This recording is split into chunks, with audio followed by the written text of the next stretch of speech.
episode number 7. My name is Neil Mancor, for those of you who don't know me, and I am the Congregational Development Person in the Diocese of Montreal, and I work in Stewardship Education in Montreal. Welcome, I see we've got a few people. Good morning, Elizabeth Shama. Nice to see you. Elizabeth is one of the stars of Stewardship in the Diocese, always doing things, coming up with new ideas, and absolutely out front in implementing stewardship education at the cathedral. And so this is the 7th Beyond the Plate. And so what I thought I would do today is try to sum everything up that we've learned over the last 6 sessions. And I would really value your comments, your questions, your pushback. And if I forget anything you think is important, then put that in the comment section and we'll include that too, because there's so much.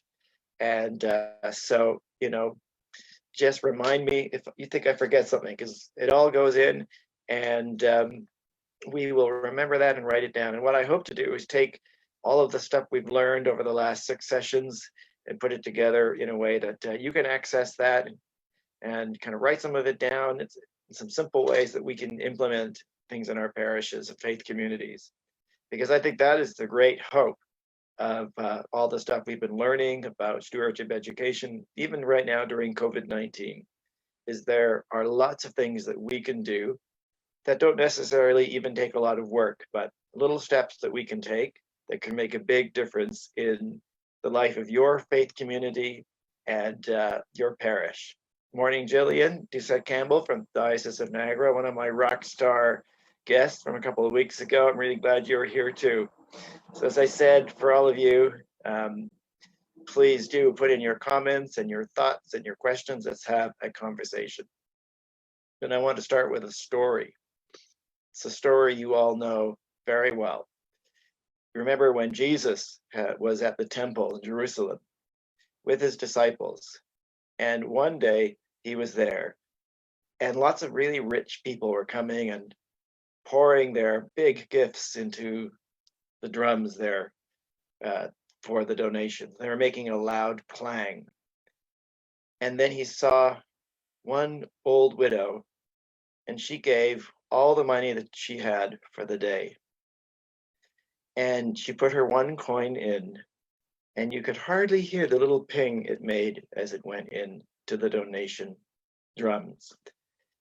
And Jesus said, "Who do you think gave more? All these rich people who gave from their excess, or this widow who gave all she had?" Some people thought the rich people did, but other people thought this widow did. I love that Jesus saw that gift, because he sees the heart. It doesn't actually matter if you are whoever you are, very background.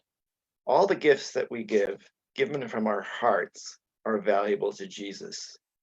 So whether we have a lot of resources to share or very few resources to share, when we share them willingly and lovingly, God values them all. But I love that Jesus saw this one woman giving this gift, and he noticed her and pointed her out. And so here we are remembering her today. She gave proportionately more than anybody else gave that day. And God noticed that. So it is with our gifts too. And that is what is encouraging, I think, about stewardship and financial generosity. In the end, it's not about the amount we give. It's about the heart with which we give. And if you give from a heart that is grateful and willing, that is dedicated because you love your church and you want to support your church, and you've always supported your church, that is so precious to God. However it is you choose to give, whatever it is you choose to give. And I think that helps us also take our giving and bring it before God and ask God about that. How much do you want me to give? What do you want me to give? God, this is all I think I can give. And God will honor that always. So let's all be encouraged in our life of supporting our churches. So what I want to do this morning for a little bit is go through a few of the things that I've learned over these last weeks from these wonderful people who have been giving of their time so freely to us to talk to us about stewardship, financial giving in an age of COVID-19. And what I want to do is I want to talk, first of all, about the basics. What are some of the basics that you need to do now? And then I want to talk about mission and how that operates with our financial generosity. Then I want to get into gratitude, plus a little bit of legacy giving. And then I want to talk about thank you. Thank you, thank you, thank you, thank you. So as I say, if you're there and have anything you want to add, throw it in, push back, ask questions, give me some ideas. It's all rich. Let's share our stories together. If you have some great stories, share them too. Okay, so the first thing is basics. And this is something that any faith community can work on right now during this time of COVID-19, during this time of confinement, in which we're not meeting together and we can't be together.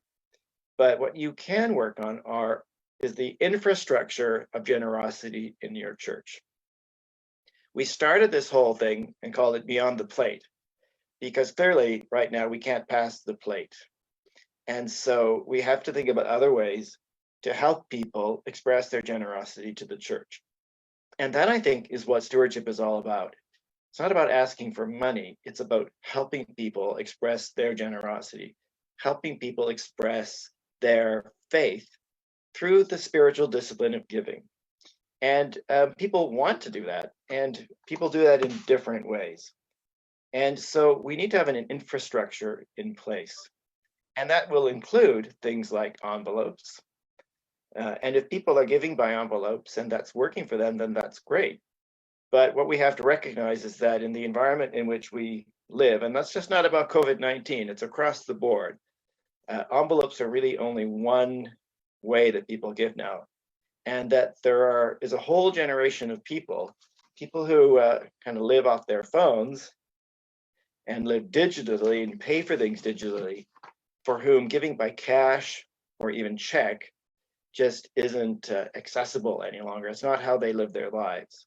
And so if we don't have other forms of giving available for them, then in a way we're not making it easy for them to support the church and to exercise that spiritual discipline of financial support. Because people are not going to drop by the bank machine on their way to church anymore. People pay for things digitally. So there's a few things that you need to have in place in your infrastructure. Yes, envelopes, that's fine. But do you have PAR operating in your church? And there's been a huge increase in PAR. PAR is up and running, and PAR, which is pre-authorized remittance, is a great way to help people give to the church, along with envelopes. And it means that you have regular income. It helps people stay on top of what they want to give, and everyone benefits. And it's run through the United Church. There's no cost to signing up for PAR. There is a per transaction cost, but that goes down the more people you have on PAR. And so it's just a really good tool to have available. The giving goes out on the 20th of the month, and it's just regular. And the wonderful thing about it is once you signed up, it's very easy for your envelope secretary to operate.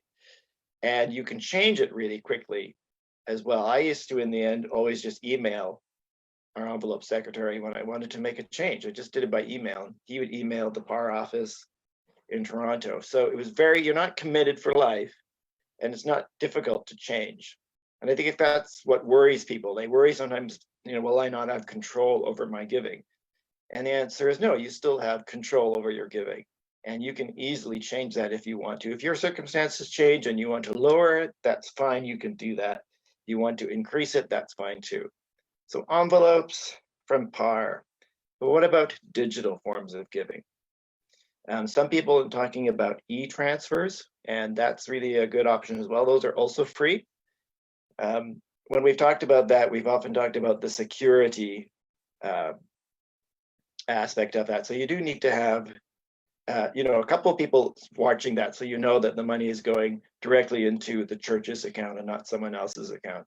As Jillian says, it's a gift, not a transaction. And isn't that absolutely right? All that we're doing is about giving gifts and expressing our faith that way. And it's about that generosity that comes from knowing that we belong to God and He's given us so much of Himself. But what about digital giving? Do you have some form of digital giving option in your church? Those are going to be really important. We've talked a lot about Canada Helps. And I just think that Canada Helps is a really great option. And again, there is a per transaction charge. It's a percentage charge. And people really worry about that. Again, it's a change of paradigm for us. But there are costs to envelopes and checks. And so there is with Canada Helps. It's 3%. But I would rather have 97% of a gift than not get that gift at all. And digital giving is about making yourself available where people are when they're feeling generous. So with Canada Helps, every charity in the country has its own site. You can claim that for yourself and you can customize that for yourself. And they do a lot of the work for you. They issue the tax receipts, they issue thank you letters, and you can personalize those. You can put your logo on them. You can, customize where you want people to have choices where to go. Elizabeth says they have Canada Helps, PayPal, and Tidely. So isn't that great? They're providing a range of options for people so that they can give when it is that they're feeling generous.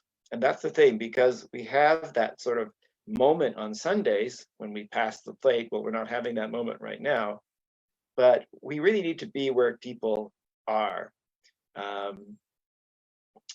Which is actually often on Facebook and social media. And there is just a lot of organizations coming at us for money in those places. And the church needs to be there as well. I mean, Brian Perrone from St. Barnabas, St. Lambert will often include his Canada Helps link in his Facebook posts for St. Barnabas, St. Lambert. And that's great because that's just making generosity that much easier. That's what we want to do. We want to make it easier for people. Why would we make it harder when we can make it easier? Jillian says, yes, 90%, 97% of the gift is better than no gift. Canada Helps gives the receipt, and that's awesome. So it's less work for you. And they're there. Their purpose is to help charities. Their purpose is there to help you. And Elizabeth, I'd love to hear, maybe if you want to comment, you got Canada Helps, PayPal, and Tidely. Is any of those working better for you? Are they all working? Do you have a preference? And how is that going? It'd be really interesting to hear. Because I think the reality is, young people today, young people are a generation that have arrived. Young adults are people who arrived. I keep talking about my own kids who are in their early 20s. They're making choices about church, making choices about their own church participation. And so they're also a generation that needs to learn more about financial generosity as well. And they're very idealistic, passionate people, and they want to support a cause they can believe in. So if we're not there for them, then we might be missing out. And so that they are people who live digitally. And so we really need to have digital options available for people to give. Here's a really great story. Yesterday I was on Facebook, and here, Elizabeth, this is you, Elizabeth. So, the cathedral put up a video of some of the work progressing on their Spire project. A Spire project like that is a big project and involves just a lot of time and resources, and it could be really discouraging. But actually what they did was they put up a video showing the work progressing. And I thought, what a good idea. Look, here is this project. It's progressing. And something is happening. And in that little Facebook posting, they included a donate now button. And I clicked on that and it took me straight to a donate page. And I just thought that is brilliant, because if you're someone who cares about the heritage of these buildings, who cares that these buildings have been here and will be here, a house of prayer, a place of worship, a place of ministry, then here's a way you can support that, and you can do it right now. And that's the point about digital. It's not just about Sunday, it's right now. And if you get, say, Canada Helps, and these other ones like PayPal and Tidely, you can put a donate now button right on your website page. You can put that right into Facebook posts, and that way that you can benefit when people are feeling generous. And you can tell a story of something encouraging and uplifting that you're doing and tie that into, hey, if you want to support us, here's a way you can do that. Or here is what your money is doing. Here's a way that you can support us. And so it's all about being available to where people are. Let's not just confine things to the plate. So be encouraged when you think about it. Things like Canada Helps, PAR, all of these are free e-transfers to set up. It doesn't cost you anything to set these things up. And they're all conduits through which people can express their generosity, as well as PayPal, Tidely, and other things. So you're not losing anything by setting these things up. But what you are doing is making it possible for people to be generous. And that's just a good news story all around. And I know Paul Nazareth was really pushing us last week when we talked about tap and go as well. And that's true as well. When you think about going to McDonald's or going to Tim Hortons, what do? We pull out our cards and we tap and go. Actually, people even tap and go with their phones now, right? We can pay just with our phones. And so, in churches, though, when we're selling things like tickets, we're still often in cash. If you want to buy a ticket to our concert, come to the office between 9 and 12 Mondays, Wednesdays, and Fridays, and you can pick up your tickets. Well, a lot of people are working then. That's not very spontaneous. But if you can have transactional abilities on your website, or if you can have tap and go in your church, yes, there are costs involved in that. But that, again, is another way of making it possible for people to express their generosity, to buy tickets to your concert, to make a donation, even at like a bake sale. Because what people want to do is, in buying your cupcakes, they want to make a donation to your church.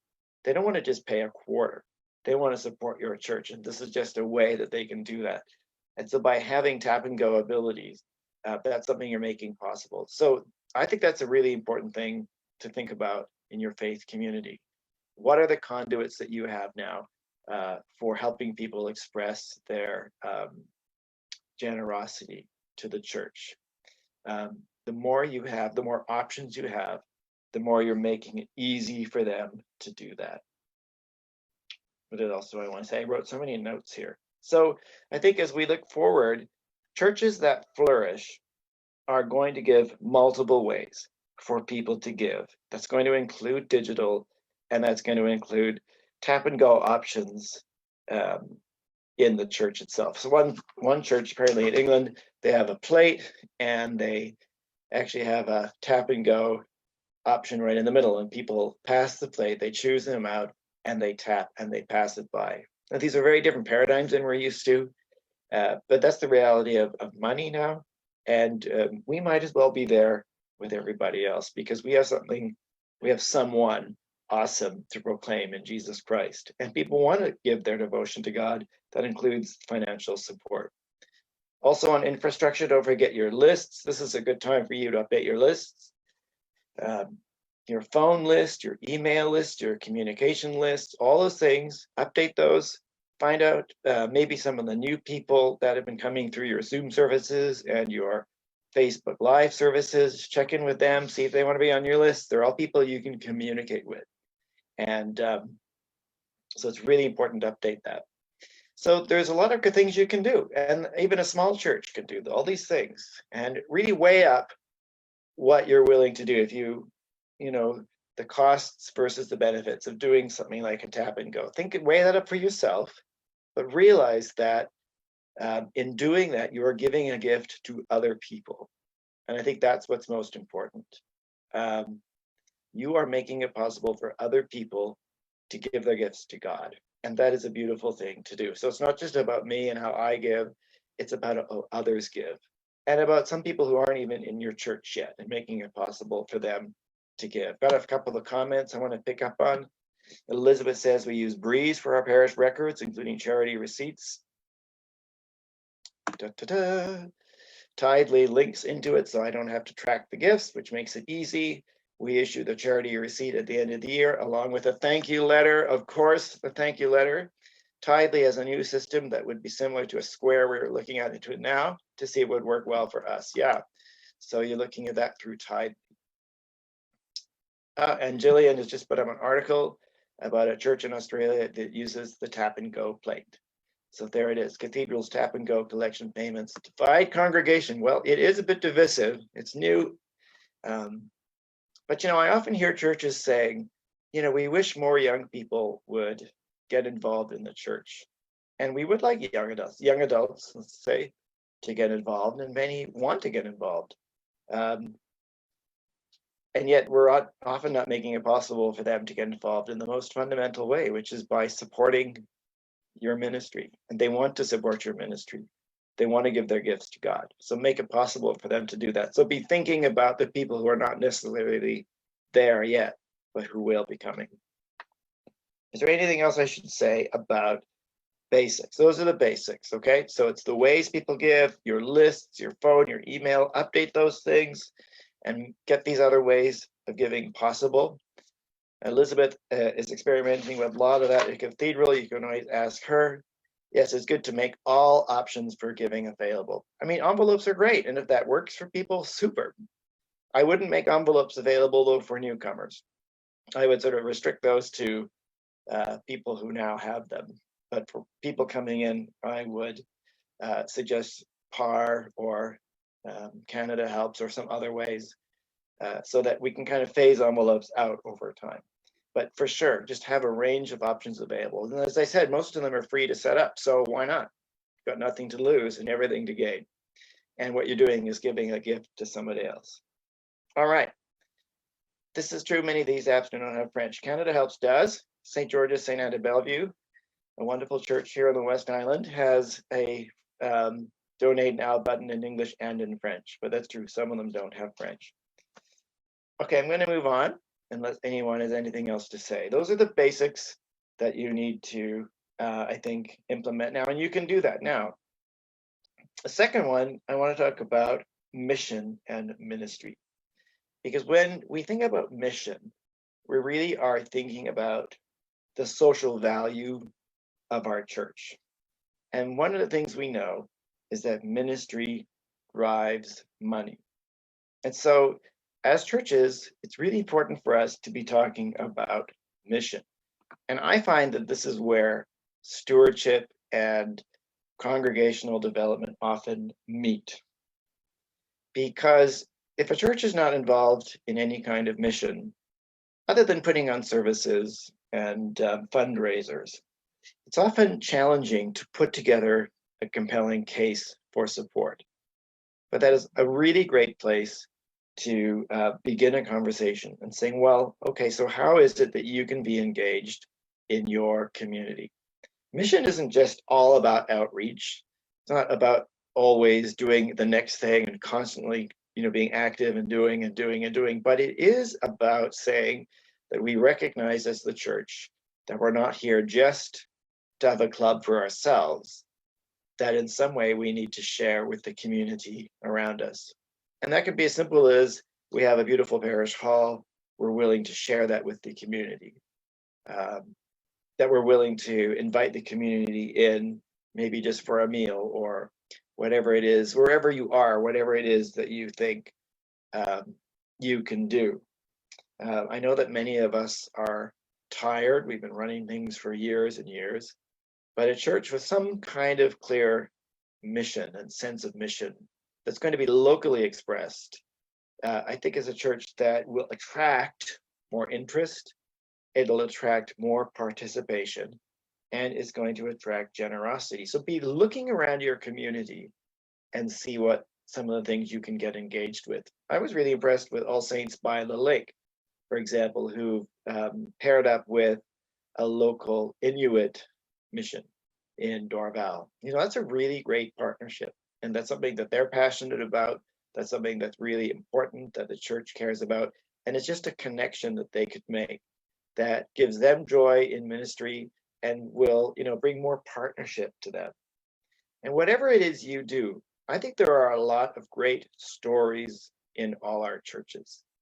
There are a lot of really great things going on that we often don't celebrate. We don't even realize that we're doing them. Um, I mean, just the fact that you're there and the miracle that you are there. I think it's a miracle the way so many of our communities have continued to try to hang together during COVID-19. We have hung together and we have kept meeting and we have found how precious these communities are to us. And it's very moving to see everyone's determination to figure out Zoom and Facebook Live and be together. So the very fact that we're there is in itself a miracle. And I think it's wonderful. And that your church is present in the community, that it's a place where people can come and they can come and someone will listen to them. Someone will hear them. But it can often be very small things, a church that does a school breakfast program. That's a really great mission. That's just local and passionate and wonderful. I mean, food, feeding young people, it's beautiful. It's just core to who we are. I know another church that has a school supplies program in September, which, how expensive it is to try to get your kids ready for school. Every end of August, you've got this huge list of things you need to buy. It's expensive. It can be challenging for a lot of families. And so there's a church that's doing something to help local families. Community meals are just a beautiful thing. And the challenge of a community meal is just welcoming people from the community into your hall, into your life, and being willing to make friends with them. Anything you can do that's like that, that's inspirational, that you can point to and say, this is what you are supporting. This is what we're doing. This is how we're working out God's mission here in this place. Just maybe starting a community garden. And again, you've got all these wonderful connections like St. Philip's, Montreal West. They're starting a community garden. There's food security, environment, community. It's really beautiful. I'm so excited to see, these churchyards that are being turned into these gardens, because it's saying you want to be connected, you want to help, and you want to work with your community. So think about some of the things that you can do as a parish, and it doesn't have to be big things, but I think it is important that we are doing something. I saw a church that advertised itself as a family, and they said, we are a very tight-knit family, very close, and we hope you'll support us. And I thought, well, that's good, but I wondered if they might have been able to say something like how, as a family, they are touching lives, changing lives, engaging with other people. So this might be a really good chance for you to engage in some hopeful planning. And yes, I know we're tired, and I know that we've been doing these for years, but try some hopeful planning. Think about what the mission plan for your church is. And again, as I said, it doesn't have to be a big thing, but look around your community and see what the needs are. You could even invite community leaders to a Zoom call, or when we're back together, into your hall. Maybe it's a local school principal, or if there's an old seniors residence near you, someone from there. What is around you that you can serve? What is the context in which you find yourselves? And one thing that you can do that would be encouraging and inspiring, because that is what is going to make people want to engage with your church, but also support your church. Because we know that mission drives money. And one of the ideas that came out of some of our conversations was to have missional updates. What about, rather than having announcements one Sunday a month, you have missional updates, and that you talk about what you're doing through the frame of mission. So, okay, we're going to put on a potluck dinner. Why are we doing that? What is the missional component? How are we going to bring friends? Are we inviting people? Are we inviting the community? It's like St. George's right now, St. Anne de Bellevue, they can't do their community meals, so they're doing them as a takeaway. I think that's a beautiful story. Jillian says, yes, how can you engage with your community in a relevant way? Because what we know is that fear, obligation, and tradition are no longer compelling reasons to support churches. And I think that is one of those most important shifts we need to make right now. Money follows mission. The money is there, the support is there to support mission. But we are often still using fear, like if you don't support, we're going to go away, or obligation. Well, we've been here putting on services all these years to support us, or tradition. These are no longer compelling reasons, and they don't work anymore. But there are top 3 reasons that people give, and I got this from Laurie Gunther research, and I think this is important. The top 3 reasons people give: 1, to give to a cause I believe in. 2nd, compassion towards people in need. And 3rd, to make a contribution to the community. So those are all reasons why people could get interested in your church. And the church should be right there. We are the original community organization. Before anybody else was there, the church was there. And maybe we need to recover that sense of connection to community. As Jillian says, no one wants to support a sinking ship. There's nothing compelling about that. And if all we're doing is standing up and just saying, well, we hope to survive, and we're threatening people with our closure, that's not compelling. But a compelling story of a cause I can believe in, that is something that can build a positive momentum in your church. So find ways that you can engage with your community and thinking about the needs that are there, and using a narrative budget to talk about what it is you're doing, because this is what people want to know. This is what we're doing. We have outreach to local kids, like St. Paul's, Knowlton's, hip hop and hockey. Now, that's not something that you would see necessarily as a fruit on Sunday morning, but it is something very powerful they're doing on Friday evening, and it's a really great ministry. So this is what your money is making possible. This is what your financial support could make possible. And often, to do with young people and the ways that your church is supporting young people, or it could be seniors. You're putting on a seniors lunch. You're reaching out to isolated seniors in your community. Again, this is core stuff for us as church. It's also inspirational. And so do some narrative budgeting. Here's what we did with your money. Here's what we could do with your money. These are the things we would love to do in the year ahead. And you're going to find people are more likely to support your church. So remember, mission drives the money. Have a missional conversation or series of conversations amongst yourselves right now about what your mission is. And remember, people want to give to a cause they believe in. So how would that affect how you ask for financial support and elicit financial generosity of people? As Jillian says, COVID-19 has highlighted these 3 reasons people give. It has, absolutely. It's really put a light on this whole area. Okay, so those are some of the basics. We talked about basics. You need to get the infrastructure in place. And if you haven't, now is a good time to do it. Do it now. Do it over the summer. And then start talking about mission. Just what it is, something inspirational your church can do. It can be really small. It doesn't really matter. But it's something that you're doing, and you want to highlight that. And even the fact that you're there, the doors are open. Well, it will be open one day, and that you're a place where people can come to pray, to be heard, to be known. Okay, gratitude. Moving on. It's already 10:30. The time is flying by.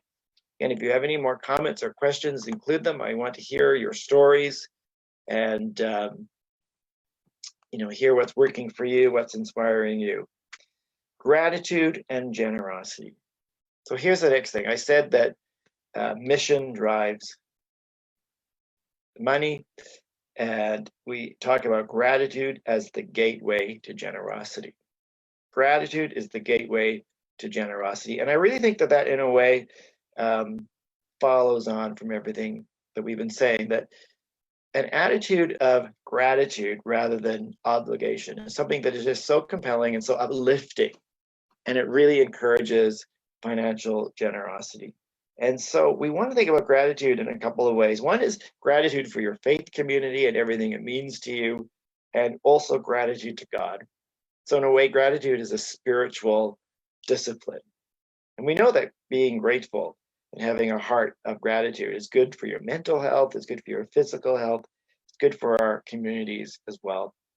I have noticed that churches where there is an attitude of gratitude, where we can look around and say, I am so grateful for this community. It has meant so much to me over the years, or it has been a place where I have had so much help during the difficult times in my life, or this is a community that welcomed me in when no one else would, that I felt rejected and this community welcomed me. This is a place where I met God. This is a place where I've been spiritually nourished. I was married here. My children were baptized here. We're grateful for this community. And I do think that COVID-19 has highlighted that a little bit, because we can't be in our churches right now.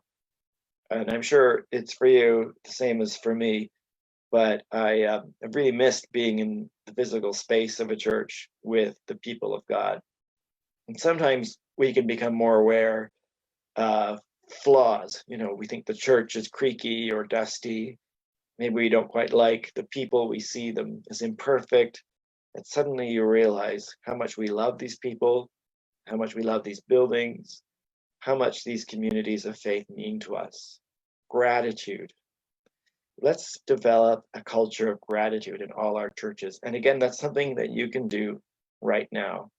And it was Jillian's idea. Jillian, you get the credit for having the idea. What about having gratitude moments?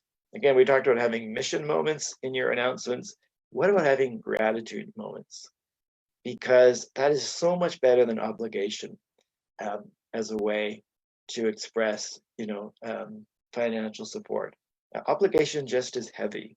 Fear doesn't attract support, but gratitude does. It makes us a more attractive people and interesting and worth supporting. And so just talk about what you're grateful for in your community, why you love that community, and what it means to you. But I think we also need to talk about how gratitude and generosity work together. Because as we do that, we need to teach people and talk about generosity and what that really means. We need to have these conversations. And I think they're important. They don't have to be all focused on money and giving certain amounts, or what does it mean to tithe.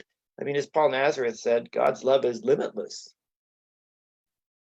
And so when we talk about generosity, his generosity to us is limitless. So why do we put a limit on our generosity to God? There's no ceiling on generosity.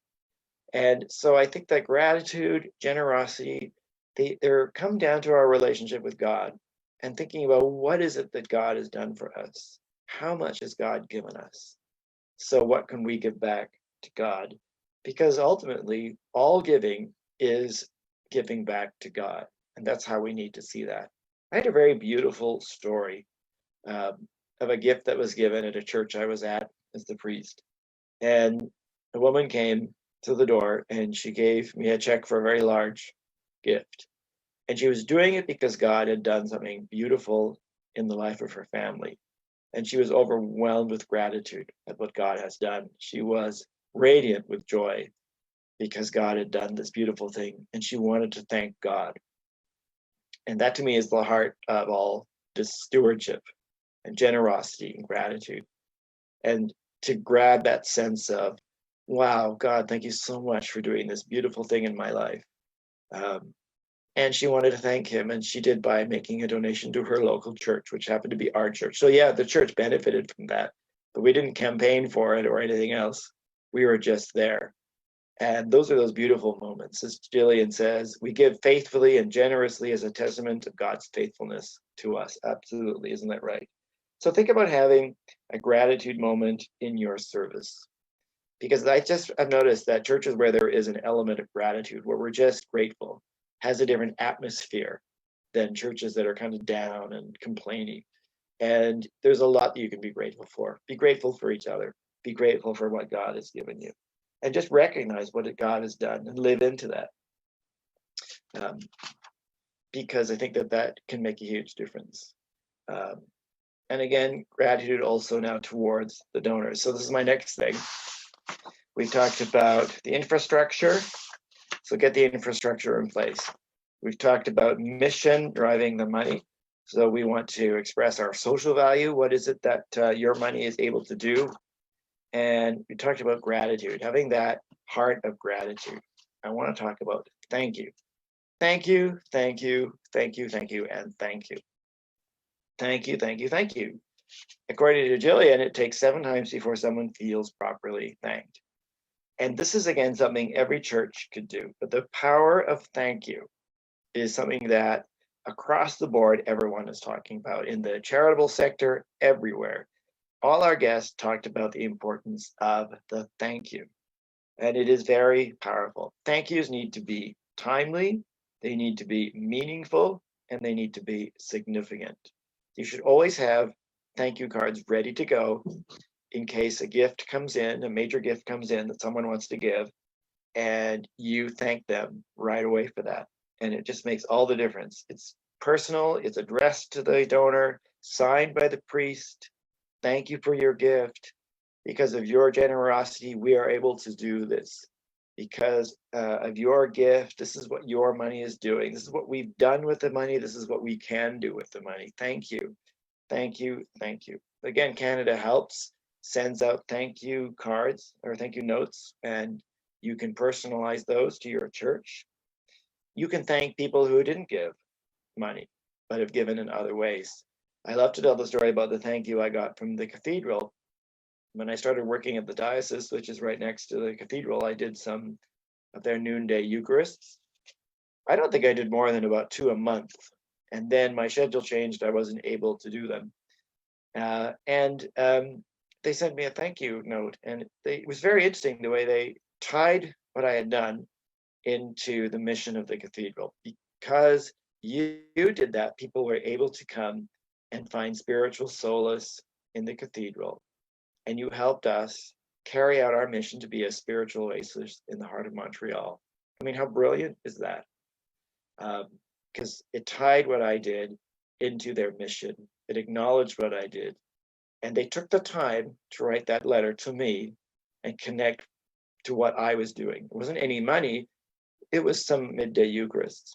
And it was interesting because for me, my schedule changed. I had some time. This was just before COVID. So time was opening up and maybe I'd be able to do that again. I hadn't really thought about that.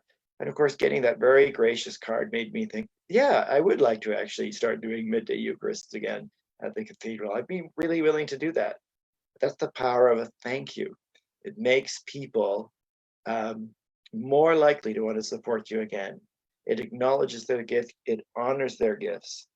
And it builds goodwill with donors. And Jillian says, yes, we give faithfully and generously as a testament to God's faithfulness to us. Isn't that absolutely right?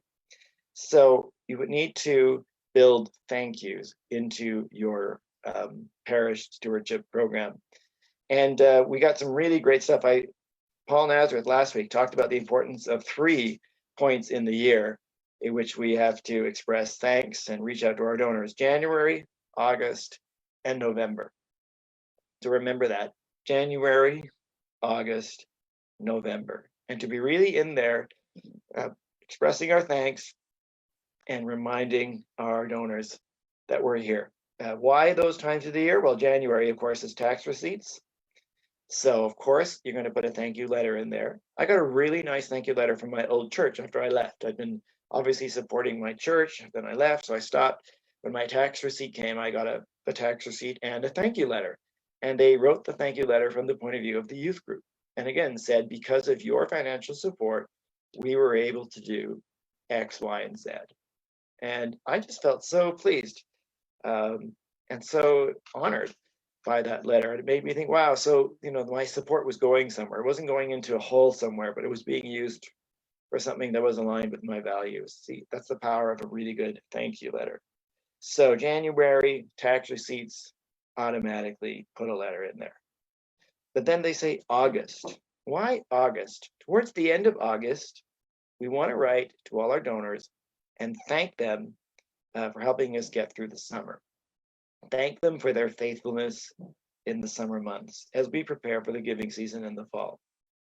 It's also a good opportunity to remind people about PAR and digital forms of giving, whatever it is you have available. And to say one way that you can maintain your giving is by moving on to PAR. So it's a great opportunity just to talk about that, because what we want to have is to people move from just giving in the plate to envelopes, from envelopes to PAR, and ideally from par on some kind of digital platform if possible. So August, thank them, tell them that you know they're there, look ahead to the things you want to do in the fall. And then November. December is too late to start making that last pitch for support as we get to the end of the year. People are tied up with Christmas, they're financially tied up. So November is a really great time, and you want to plant a seed in people's hearts about supporting the church. And again, what are the things that you're doing? Where is their money going? What is it supporting? So you invite them to remember you in December as you come to year end. So January, August, November. Thank you, always thank you. And when you write to people like that, what you want to do is really give them the sense that you are talking to them. And that means little things like that the letter is signed, that it's targeted. And even when you write your letter, just kind of read it out to someone. And does it come across as being spoken to you, or is it something more that sounds like a form letter? You want to sound personal and make a personal connection to your donors, and thank them sincerely and link their support into the mission of the church. And that can just make a huge difference. Reach out to them and make that connection with them. So those are all things. I can't believe I've been talking for 43 minutes. Remember the basics. Get the infrastructure in place. And then think about mission. Have a conversation amongst yourselves, if you're not doing that already, about mission. And even think about what you already are doing. There may well be things you are doing that you could kind of bring to the forefront and say, hey, this is what we're doing that maybe you're not talking about. So, and it can be something small, but very beautiful. You know, we do a messy church or whatever it is, something that is missional and compelling and a cause that people can believe in. And remember gratitude. Develop an attitude of gratitude in your congregation and generosity. And it's all around what God has done. Just think about what this church means to you and what it is that God has done for you. And then lastly, thank you, and thank you. And that again is something that you can do right now. Your donors want to have contact with you. They want to hear from you. So you could send them, a thank you, and you could follow it up with a phone call campaign. And it may not be that you ask for any money at all in the phone call, but that you just want to check in with them. You make a connection with them. So, that's one way. A lot of people are doing phone relays right now in this time. And that can be a really great way just to connect with all your donors. Hey, we're just calling to see how you are. We care about you. You're important to us. That's all you need to do. But you can send out thank you notes and design beautiful thank you cards that are compelling and interesting and that will connect with your donors. Wow, it's been going for 45 minutes. Thank you so much for participating today. I want to make some thank yous as I finish up here. I want to first of all thank my guests who've come: Susan Graham Walker, Peter Misicek, Lori Gunther Reeser, Lucas Fraze, Jillian Doucette Campbell, and Paul Nazareth, because all of you have given of yourselves so freely. Oh, Jillian just commented. She said, key to teach, learn, and be motivated by is that we do not provide our own resources for our own gain or even for God alone. Our resources are for each other, for our neighbors, both locally and far away. We give because we are the hands and feet of Jesus. Isn't that an amen? Absolutely. Thank you. And there's Jillian continuing to give freely of her expertise to us. So I want to thank you for all that you've given us. And I want to thank Leanne Matthews for supporting from the background. And thank you all for being there, for participating. Elizabeth says, thank you, Neil. Great episodes. We've learned a lot. Thank you, Elizabeth, for that. I feel really encouraged by that. All of these episodes will be available and you can use those. And we're going to kind of write some of this up as well. But lastly, I want to thank God. Every Sunday when we have our Eucharist, we quote from Ephesians chapter 3, which says, glory to God, whose power working in us can do infinitely more than we could ask or imagine. God can take the people that we are, the ministries that we have that are bigger and small, our communities, all that we do, and the gifts that we offer, and do the most awesome things with them. And that is why we give freely of ourselves, but also of our finances. There is nothing more awesome to see. Good news preached to the poor, release to the captives, broken hearts bound up, lives touched by God's love and grace, and community built. It's what we do, it's who we are, and it's why we give. And God works in and through it all to do so much more than we can imagine. And that is why the gift of the widow's mite is as important as any other gift, because God takes it and uses it and makes something beautiful of it. And God's love and grace and resources are limitless. So even though we can't meet together right now, and even though we're worried about the future, let's remember that we serve an awesome, awesome God who loves his church and his people, and he is there for us. And if that frees us up to be able to be generous and support that church, then that's all good. And he is with us. So thank you, everyone. Have a great rest of your morning, and take care.